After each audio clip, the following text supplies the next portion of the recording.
என்னாச்சு? இல்லை மச்சான், அவங்கள பொறுத்த வரைக்கும் இங்கிலீஷில் பேசினா ஜென்டில்மேன், தமிழில் பேசினா பொறுக்கி. இதெல்லாம் பார்க்கும்போது ஒரு சிவில் இன்ஜினியர் அவங்கிற என் லட்சியம் நடக்காது போல இருக்கு. லட்சியமா? லட்சியம்? உன் லட்சியம் ரோட்ல கிடக்குற சாணி மாதிரி 4 நாள்ல காஞ்சி மண்ணோட மண்ணா மக்கி போயிடும். கடைசியா சொல்றேன், முடிஞ்சா வேலைக்கு போ, இல்லையா வீட்டை விட்டு எங்கேயாவது போ. என் முத புள்ள செத்துட்டான்னு தலைமொழிக்கிறேன்.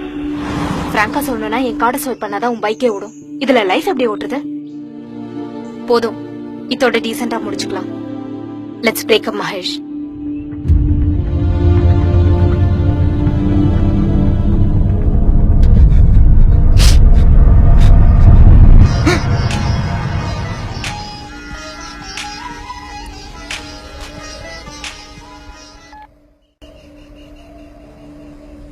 சொல்லு தாத்தா,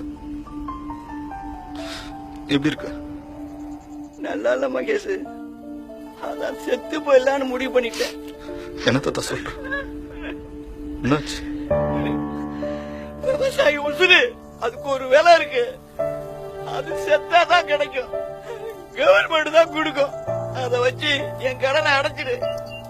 மிச்ச மீறி இருந்தா வீட்டுல ஒரு கிளவி இருக்கு, அத காப்பாத்தி ஒரு கஞ்சி ஊத்து. அப்படிலாம் சொல்ல தாத்தா. முடியலையா?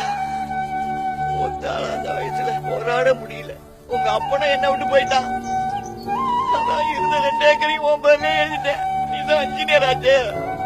வீடு கட்டு, ஃபேக்டரி கட்டு, எதையாவது கட்டி பொழைச்சுக்கோ. தாத்தா, நான் ஒன்னு சொல்லுவேன், கேப்பியா? சொல்லியா? எனக்கு விவசாயம் சொல்லி தெரியா? என்னையா சொல்ற?